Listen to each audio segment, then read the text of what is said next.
요한계시록의 말씀을 계속해서 보다가 보면 진노의 모습이 나오는가 하면 예수 그리스도의 말씀으로 고난받는 성도들, 그 가운데에서도 삶을 돌아보아서 말씀의 기준을 지키라라는 말씀들이 계속해서 나오고 있습니다.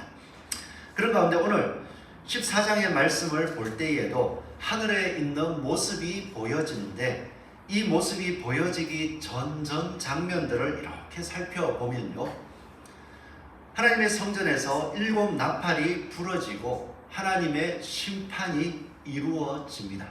그리고 10장 7절 이하의 말씀을 보면 6 나팔이 부러진 이후에 7째 천사가 소리내는 날 그의 나팔을 불려고 할 때에 하나님이 그의 종 선지자들에게 전하신 복음과 같이 하나님의 비밀이 이루어지더라 라고 선포가 됩니다. 이 선포가 선언되고 나서 이 성취를 위해 11장으로 가면 두 증인이 환난 가운데에서 다시 복음을 증거하는 모습도 보여지고 있습니다.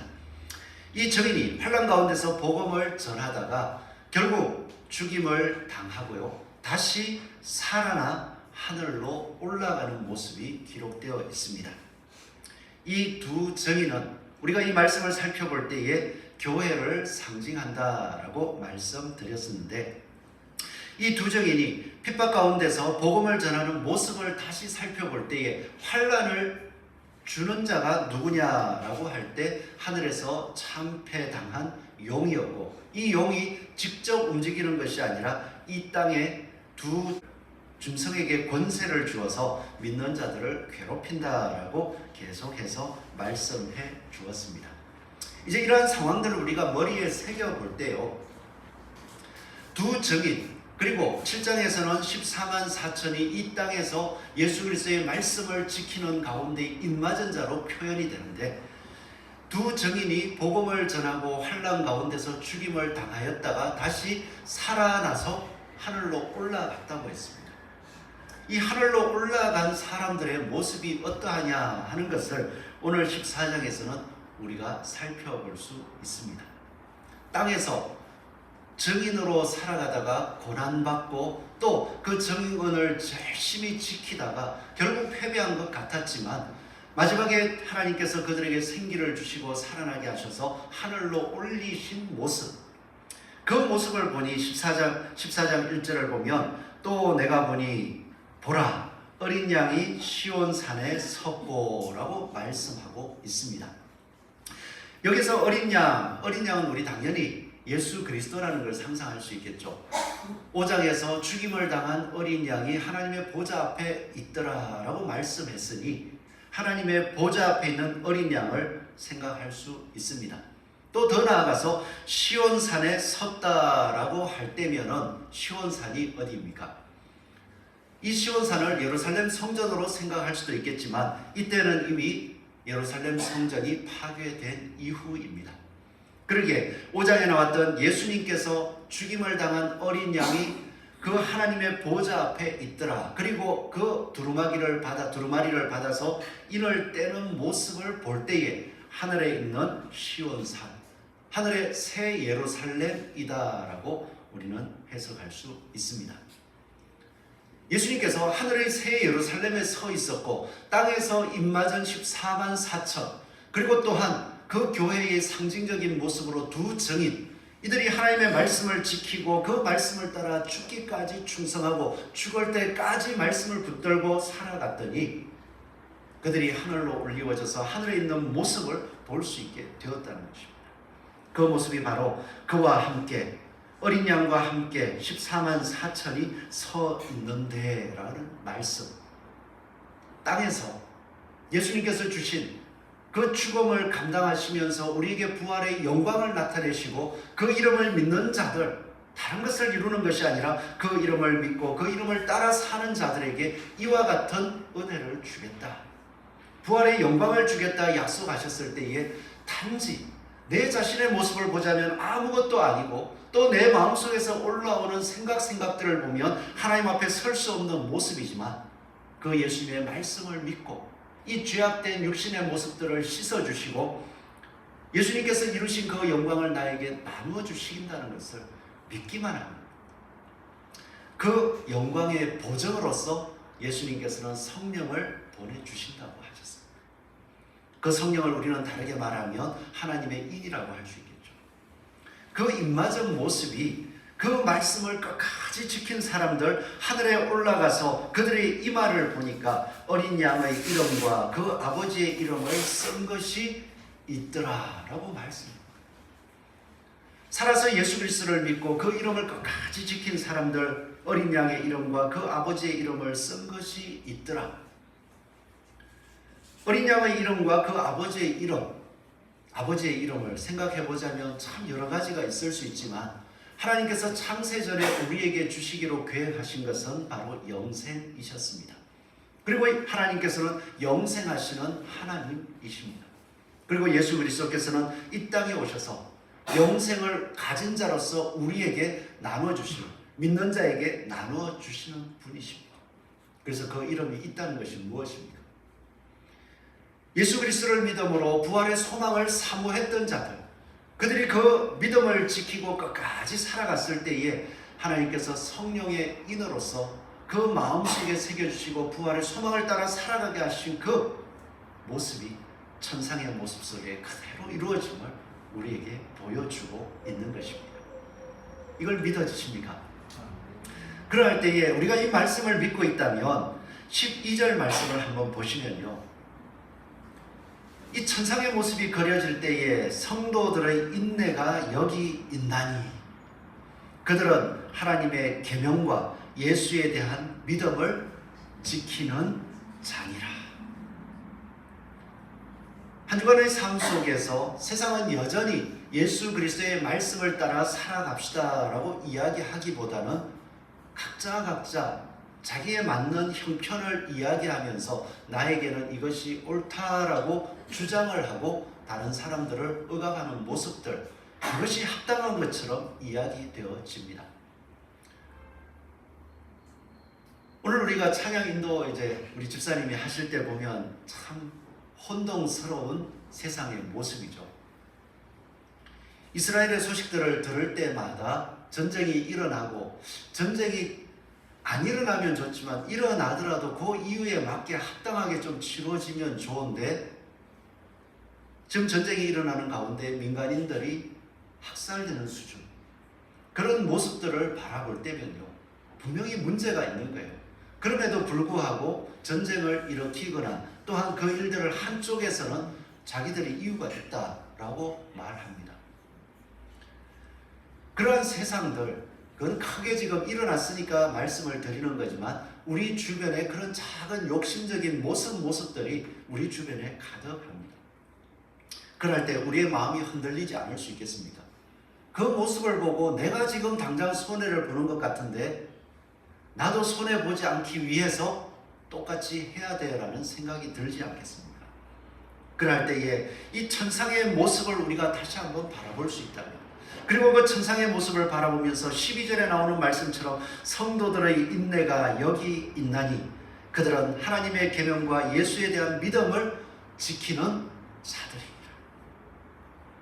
우리가 이런 세상의 모습을 바라볼 때마다 예수님께서 우리에게 어떤 말씀을 이루셨고, 예수님께서 이 땅에 오셔서 진짜 전쟁이 일어나듯이 믿음의 백성들을 살리기 위해서 내가 다 그 당시에 이스라엘을 회복하기 위해서 전쟁이 일어나고 다 뒤집을 수도 있었지만 하늘의 그 아름다운 이스라엘을 보이기 위하여서 신문 받는 가운데서도 진리를 이야기하고, 또한 세상 가운데 있는 권세 앞에서 그 진리대로 이루기 위하여 온전히 죽음을 받아들이신 모습들, 그것을 통해서 하나님의 나라를 이루어 가신 것을 볼 때면 믿음을 가진 자들요, 이 땅에서 하나님의 뜻을 이루기 위하여 인내할 수밖에 없습니다. 그리고 그 인내를 따라 살아갈 때에 13절 말씀을 보면 같이 한번 읽어볼까요? 13절입니다. 시작. 또 내가 들으니 하늘에서 음성이 나서 이르되 기록하라. 지금 이후로 주 안에서 죽는 자들은 복이 있도다 하시매 성령이 이르시되 그러하다 그들이 수고를 거치고 쉬리니 이는 그들의 행한 일이 따름이라 하시더라. 어떤 일이 따르겠습니까?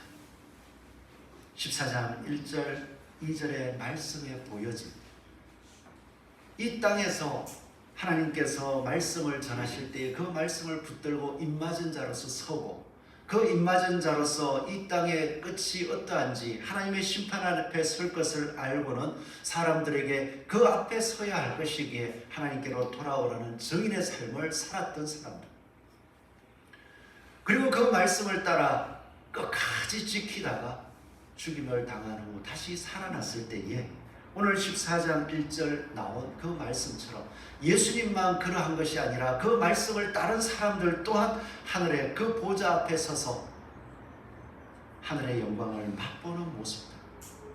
이 모습이야말로 13절의 말씀대로 성령이 이르시되 그러하다 그들이 수고를 거치고 이 땅에서 힘들고 어렵게 그 믿음을 지키는 싸움을 거치고 하나님께서 약속하신 것을 다 누리게 될 것이다 말씀해 주시잖아요. 그리고 우리가 바라볼 것은 이 두 가지입니다. 하늘에 영광이 있습니다. 이 땅의 사람들은 자기의 욕심대로 자기의 힘을 의지하여서 자기에게 무엇인가 유익을 채우는 것을 영광으로 이야기하고, 자 봐라 나는 이러한 노력과 수고를 통해서 이러한 성공을 이루었다고 자랑하는 것을, 그리고 또 너희도 따라하면 될 수 있다는 것을 이야기하지만 예수님께서는 끊임없이 말씀합니다. 예수님의 말씀을 붙들면, 그 말씀을 붙들면 그 행한 대로 영생의 복을 받을 것이고, 그래서 로마서에도 말씀하시기를 우리가 마지막 때에 살아갈 모습이 행한 대로 하나님께서 갚아주신다. 참고 인내하여 영생을 사모한 사람들에게는 영생을 주실 것이요 오직 당을 지어서 하나님의 말씀을 거역한 자들에게는 심판이 있다고 말씀하셨습니다. 그러기에 우리 이 땅을 살아갈 때에 오늘도 인내하십시오. 인내할 때에 참 어렵겠죠. 그러나 그 인내를 통하여서 이 하늘을 소망할 때에 우리의 마음속에는 하나님의 나라, 하나님께서 참으로 우리에게 주시는 아름다운 성품이 자리 잡게 되고, 또 그 성품이 이 땅에 빛으로 반드시 드러날 줄 믿습니다. 오늘 이 말씀들을 이렇게 바라볼 때면 하늘에 있는 모습을 보았고, 그러면 하늘에 있는 사람들은 야 이러한데 그 다음 땅에 있는 모습은 어떠할까 하는 것이 사실 6절 이하에서 계속 보여지고 있습니다. 이 6절 이하의 말씀은 15장에 가서 16장, 17장 계속 이어질 것이기 때문에 그냥 요점만 정리하면 될 것 같아요. 이 14장 하늘에 올라간 사람들 이외의 땅에 있는 사람들의 모습을 보니까 그들이 예수 그리스도의 정언을 가진 자들을 죽였었으니까 이겼다라고 생각할 수 있지만, 하나님께서는 영원한 복음의 말씀처럼 땅에 있는 자들에게 심판을 이루어 가신다 하는 것을 명확하게 선포해 주십니다. 그러하기에 지금은 우리가 인내 가운데 있지만 저들이 영원할 것 같지만 영원할 수 없다 하는 것 또한 굳게 새기시기를 바랍니다. 로마를 가리켜서 천년 제국이다 라고 이야기를 하더라고요. 천년간 그 제국을 이루었었다. 참 대단한 것 같아요. 그렇지만 그 천년이라고 생각할 때 한 사람의 생애가 지금이야 100년이지만 그때는 한 60년도 많이 산 거잖아요. 한 60년을 바라볼 때 10세대가 지나간 이후에야 망하게 될 나라였다면 한 세대, 두 세대, 세 세대가 지나도 망하지 않습니다. 그러면 로마가 이루어가고 로마가 지향하는 생각들, 그리고 그들이 행동하는 행동들을 따라서 배우지 않겠습니까? 한 세대, 두 세대, 세 세대, 네 세대, 다섯, 여섯, 일곱, 조상의 조상들이 지켜왔던 그 법률이, 그리고 그 행동들이 지금도 번성을 이루고 있으니까 여전히 지키지 않습니다. 예수 그리스도께서 오셔서 그 영원한 세상이 있음을 말씀할지라도 로마여 영원하라 하면서 여전히 따라가지 않을까요? 그럼에도 결국은 어떠하였습니까? 천년 제국이라고 할지라도 망했습니다. 그런데도 지금 이 시대를 바라보면 로마가 천년 그 성쇠를 어떻게 이루었는지 살펴보자 하면서 로마가 이래서 그랬고 저래서 그랬고 그거를 연구하고 여전히 사람들에게 이야기하면서 우리도 그처럼 살아가면 이렇게 로마가 영광을 누렸던 것처럼 할 수 있을 거라고 합니다. 그런데 결국 어떻게 했어요? 우리는 알잖아요. 망했습니다. 천년이 이어진들 결국 인간의 세대는 망했습니다. 반대로 생각해 보십시오. 예수님께서 이 땅에 오셔서 하나님의 말씀을 전해준 이후에 그 말씀을 붙잡은 사람들은 소수였습니다. 그 소수가 천년제국이라고 하는 그 로마의 핍박을 받고 사람들의 괴롭힘을 당하는 가운데에서도 저 광야길, 또 때로는 카타콤이라는 그 지하 동굴 속에서 믿음을 지키고 살아가서 망할 것 같았어요. 그렇게 진짜 연약한 모습으로 겨우겨우 잡초처럼 흔들리는 그런 모습으로 살아갈 때에 망할 것 같았어요. 그런데 어떻습니까? 로마를 뒤집었습니다. 그리고 그 망할 것 같은 그 믿음의 모습들이 결국 세상에 흘러 이 나라까지 들어왔습니다. 그렇다면 좀 우리 그리스도인이니까 거꾸로 생각할 수 있지 않을까요?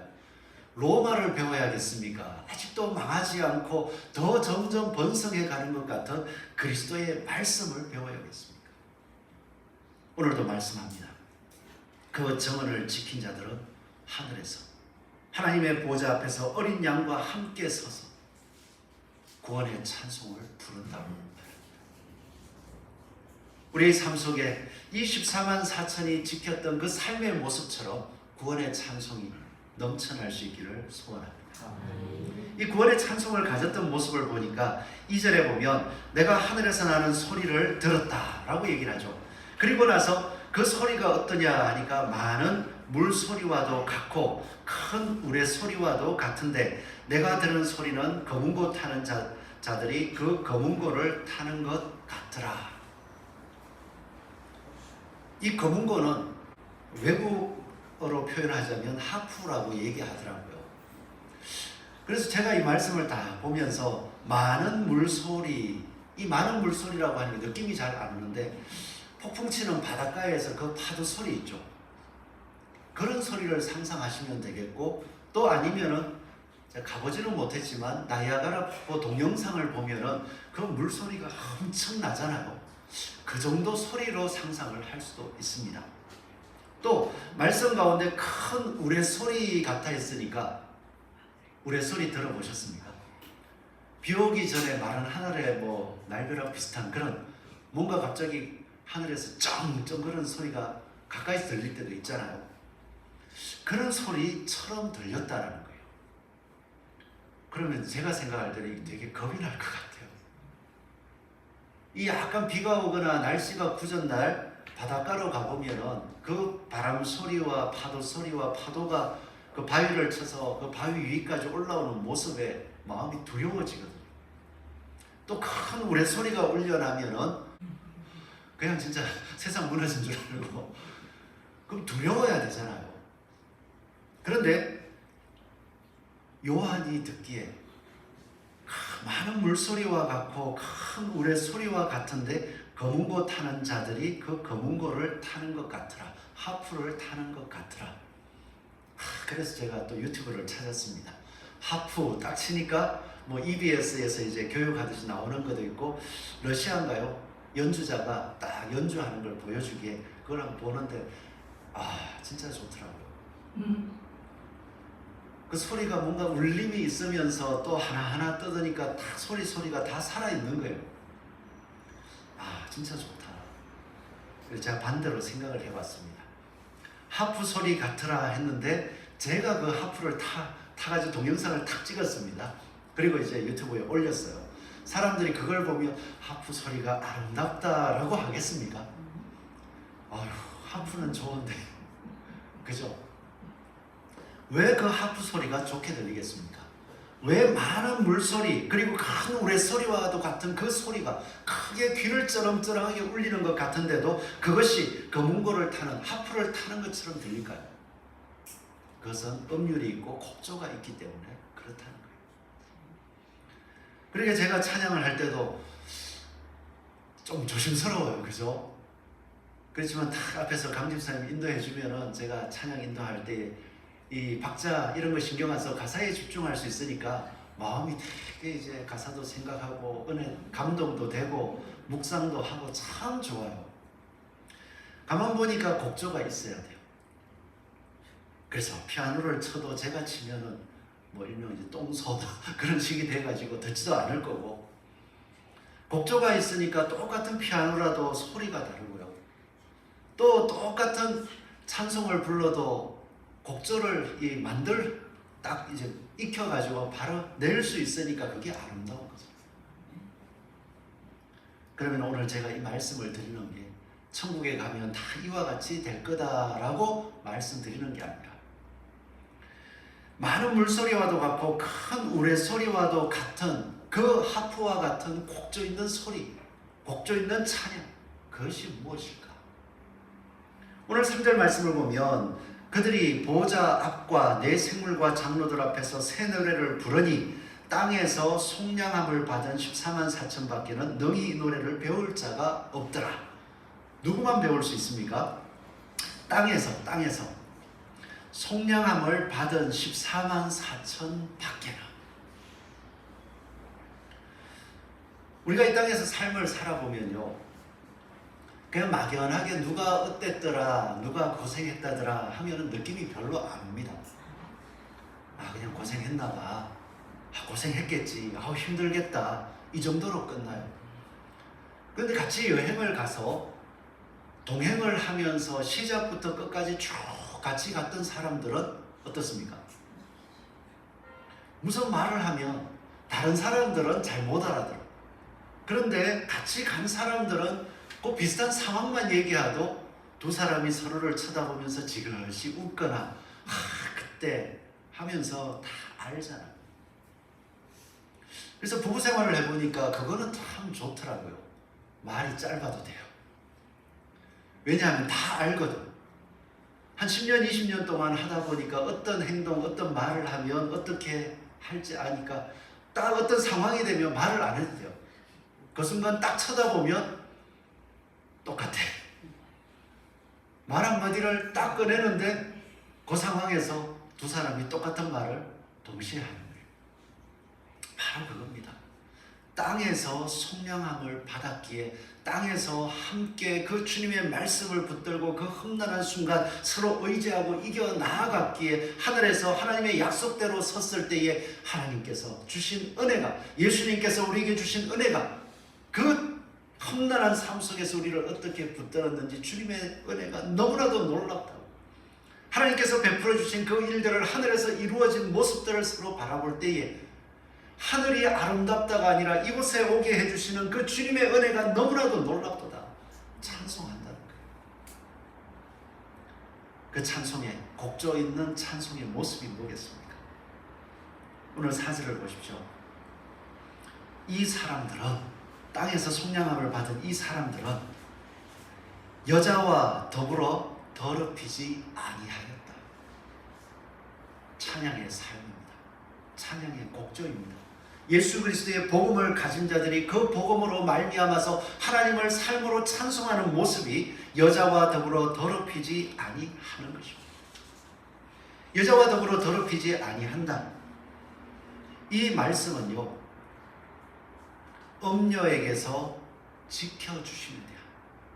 음녀라고 하면 계시록 17장 3절 말씀을 보면 곧 성령으로 나를 데리고 광야로 가니라. 내가 보니 여자가 붉은 빛 짐승을 탔는데 그 짐승의 몸에 하나님을 모독하는 이름들이 가득하고 7머리와 10뿔이 있으며, 이 모습을 음녀라고 합니다. 곧 우리가 앞쪽에서 보았던 두 짐승에게 경배하는 모습 자체, 그 짐승의 모습을 여자라고 이야기를 하는 것입니다. 이들이 하늘에 가서 그 예수 그리스도의 말씀, 그 죽임을 당하신 어린 양의 승리한 모습을 바라보고 탁 섰을 때 그 두 짐승이 믿음의 길을 가지 못하도록 괴롭히고 방해하고 그 환난을 줄 때 거기에 굴하지 않도록 붙들어 주시는 은혜. 오늘 사도 요한에게 이 환상을 보여주면서 너희들 그곳에서 이겨라 이겨라 이겨라 라고 말씀해 주시는 그 은혜. 오늘도 우리가 지금 믿음의 길을 걸어갈 때에 이 예배 시간에 하나님의 말씀을 통해서 그렇구나, 이 땅의 삶도 결국엔 로마와 같이 무너질 것이고 말씀처럼 영원하신 하나님의 말씀, 그 말씀이 설 것이기 때문에 힘들고 어려워도, 말씀을 따르는 것이 힘들고 어려워도 오늘 말씀처럼 끝이 있으니까 그 삶이 찬송이 되게 하십시오. 이렇게 주시는 은혜를 생각하니까 감사한 거예요.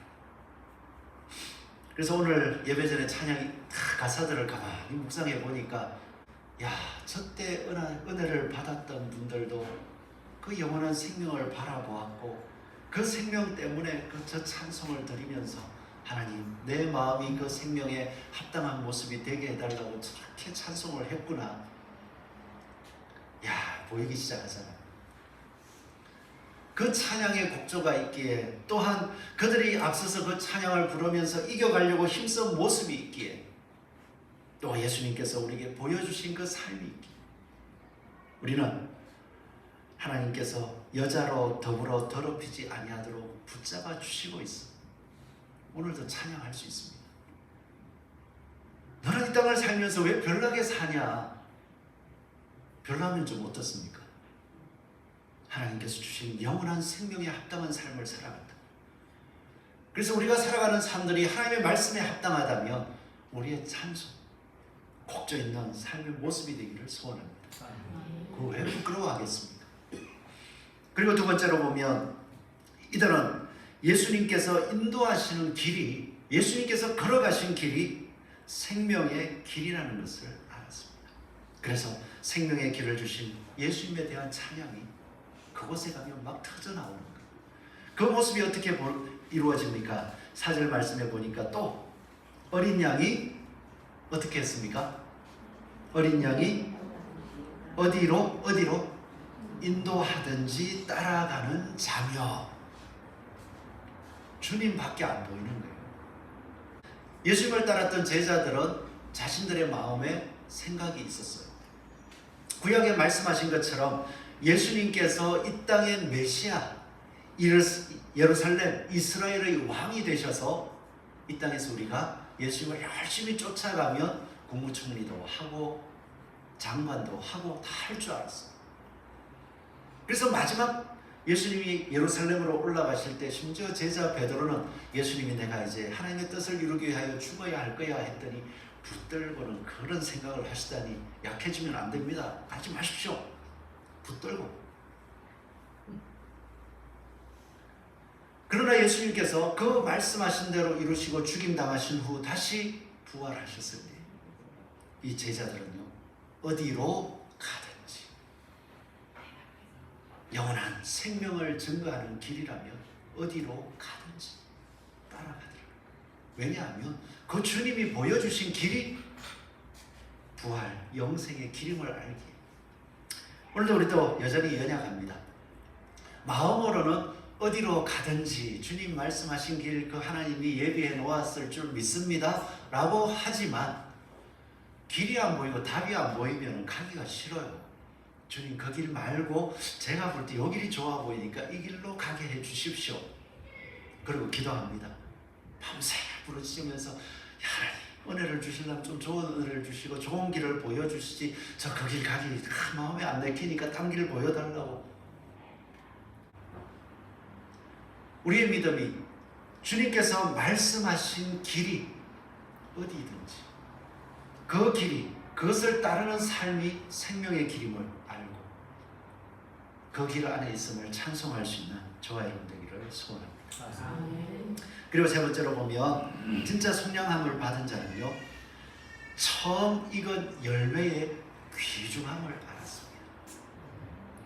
처음 익은 열매, 이게 참 중요한 게요, 어떤 의미냐 하면, 어떤 나무가 있습니다.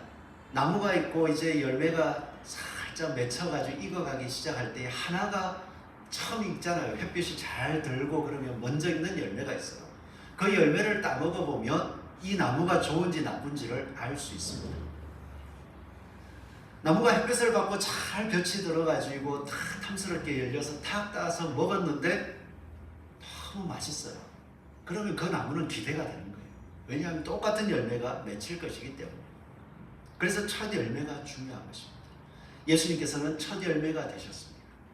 이 땅에서 하나님의 말씀에 온전히 순종하였을 때에 죽음으로 끝나는 것이 아니라 영원한 생명의 열매가 되셨습니다. 그리고 그 열매를 본 예루살렘의 이스라엘의 사람들, 특히 12제자들, 그들은 예수님 이후에 첫 열매가 되어서 똑같이 부활을 사모하는 죽음을 맞이하였습니다. 그리고 났더니요, 그 모습을 본 사람들 또한 제자의 제자들도 그 예수님은 신이라서 그렇다 치자. 그런데 그 부활을 본 우리와 똑같은 성정을 가진 제자들이 그 부활을 믿고 그 부활에 합당한 삶을 지키는 것을 보고 나도 그렇게 하자 열매가 되었습니다. 그리고 그들이 증거하는 모습들을 바라보면서 바울이 증거할 때에 아시아 지역에서 아무도 믿지 않는 가운데 그 바울의 모습을 보고 믿은 사람들, 그 사람들도 그 지역에서 첫 열매가 되었습니다. 그렇다면 지금 우리의 모습은 어떠합니까? 우리에게도 열매가 있으시죠? 예수 그리스도께서 내 마음속에 오셔서 지금 이 믿음의 삶, 여자로 더불어 더럽히지 아니하고 어디로 인도하든지 따라가는 마음들을 주셔가지고 교회로 오게 하셨다는 이 첫 열매, 이 첫 열매가 내 힘이 아니더라. 세상 가운데서 뭔가 불공평한 것 같아서 마음속에 신음하고 고민하고 이래서 되겠는지, 또 내 삶 속에서 풀리지 않는 문제, 죄악 가운데 걸어가는 모습 때문에 내가 애써고 힘써도 어디 하나 할 수 없어서 어떻게 하면 좋을까 고민했을 때에 예수 그리스도의 말씀이 답임을 마음속에 새겨주셔서 교회로 발걸음을 옮길 수 있게 해주신 하나님의 첫 열매, 그게 우리 속에 있잖아요. 그게 있다는 것은 오늘 말씀대로 하면 뭐가 되는 거예요? 또 열매가 맺히는 겁니다. 삶 속에서 부족함이 있으십니까? 하나님의 말씀대로 잘 되어지지 않습니까? 첫 열매, 이미 하늘의 영광을 이루신 그 능력이 우리 가운데 있습니다. 안 될 때마다 좌절하거나 낙망하지 마시고 열매가 열렸기에 또 열릴 거야. 주님의 말씀을 또 붙잡아 보자. 힘써 전진하는 저와 여러분 되시기를 소원합니다. 그리고 마지막으로 볼 때에 곡조 있는 찬양은 그 입에, 5절 말씀인데요, 그 입에 거짓말이 없는 사람들입니다. 하나님을 섬기되 하나님으로서 섬길 수 있는 사람입니다. 교회 안의 모습을 보면 종종 하나님을 우상처럼 섬기는 분들이 있더라고요. 예수님이 보여주신 대로 어디로 인도하든지 따라가는 모습, 그 말씀대로 내 마음을 맞추어가는 모습이 아니라 하나님의 말씀대로 살아가겠습니다가 아니라 그 마음이 변해서 교회로 와서 하나님 뭐가 되게 해주시고 뭐가 되게 해주시고 뭐 계속 이제 이 땅에 살아가면 필요하면 계속 구하는 거예요. 그러면서도 나는 하나님 사랑한다. 그러고 나서 그 일이 안 이루어지면 이제 하나님한테 많이 뭐라 하더라고요. 그런데 5절 말씀을 보니까 그 입에 거짓이 없다. 세상 사람들은 로마서 1장 이하의 18절 이하의 말씀을 보면 하나님의 영광을 보고도 하나님의 영광 앞에 절하지 아니하고 그 영광을 거짓 것으로 바꾸어서 또 동일하죠. 우상 숭배를 하고 자기의 욕심대로 살아가면서 우상 앞에 자기의 욕심을 채워달라고 기도하는 모습, 그 모습을 이야기합니다. 그런데 거짓 없는 것은 무엇입니까? 하나님의 뜻이 이루어질 것이기에 하나님의 심판 앞에 서서 저는 살아가고 있습니다. 이 고백, 오늘 말씀드린 이 네 가지가요, 천상에서 울려 퍼질 곡조 있는 삶입니다. 이거는 뭐 재능이 특별히 없어도 괜찮습니다. 주님의 말씀만 붙들고 나아갈 때에 이루어지는 찬송입니다. 저와 여러분들의 삶 속에서 바로 이렇게 속량 받은 자가 하늘에서 어떤 찬양을 할 것이냐, 우리도 이 땅에서 이 찬양들 지켜주시는 그 엄녀에게서 지켜주심을 지금도 찬양합니다. 또 예수님께서 인도하시는 그 길이 생명의 길이기에 제 마음을 낮추겠습니다. 끊임없이 그 찬송하시고, 그리고 나에게 이미 주어진 열매를 바라보면서 좀 찬송하십시오. 그리고 마지막으로 저는 그 하나님 앞에 진실하게 서고 싶다 고백하고 찬송하는 저와 여러분 되시기를 축원합니다.